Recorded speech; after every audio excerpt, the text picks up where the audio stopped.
Okay, let's talk about supplementation, and it's worth noting I'm not a nutritionist, but I am qualified to give generalistic advice. These are the ones that I've used and I have experience with. Whey is the cheapest and most effective form of protein powder. It is a complete protein, which is actually proven to be the most effective form of supplement compared to the plant-based alternatives. It's high in leucine, which is one of the best amino acids for stimulating muscle growth. It's very quick and easy to digest, which means it's very good for a post-workout. It tastes good, better than any other vegan stuff I've had. Can digest too quickly, if anything, which means that if you drink it without consuming something along with it, it can make you feel hungry afterwards, which isn't really good if you're going to go to bed.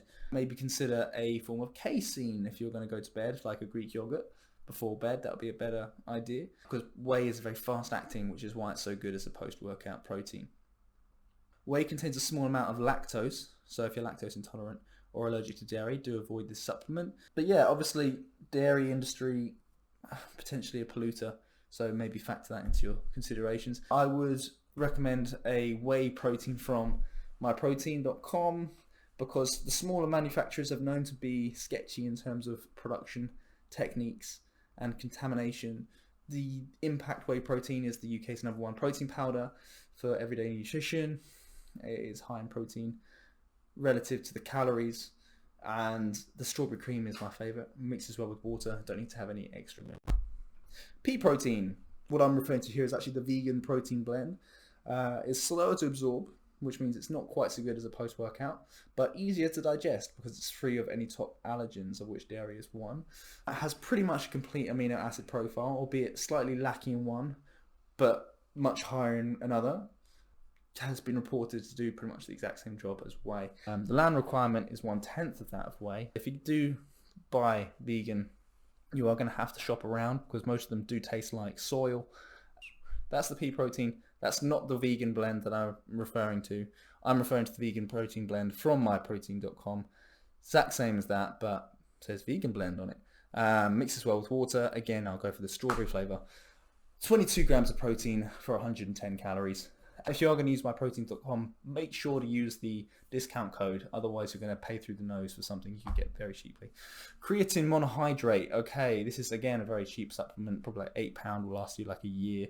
Creatine is a natural compound found in the body. So we do actually make it in the body, but you can consume it in fish and meat. And what it does is create energy for high intensity stuff like training with weights. Your body needs to replace 1 to 3 grams of creatine every day. And I think it's been proven that it's very difficult to get a complete amount of creatine on vegetarian diet. It's also some tenuous link to Alzheimer's in terms of, inhibiting Alzheimer's, because it does seem to increase brain function, which is good. It also draws water into the muscles, which makes you get swole, literally, which does help protect them from damage, but will cause a gain of weight to the tune of 1 to 2 kilograms, but will lead to increased strength gain and performance. Some people will be unresponsive to creatine in small quantities, but yeah, it's the most studied scientifically on the market in terms of any supplement, and has been proven to be the most effective. So yeah, creatine and a protein supplement will be my recommendation if you're doing weights training. However, if you're really concerned with weight, then maybe not creatine, because it will cause weight gain. But yeah, it's only drawing water into the muscles, not into the fatty tissues, so it won't necessarily make your, if you suffer from any trouble areas, it won't make those worse. Yeah, that's my 2 cents on the matter of supplementation.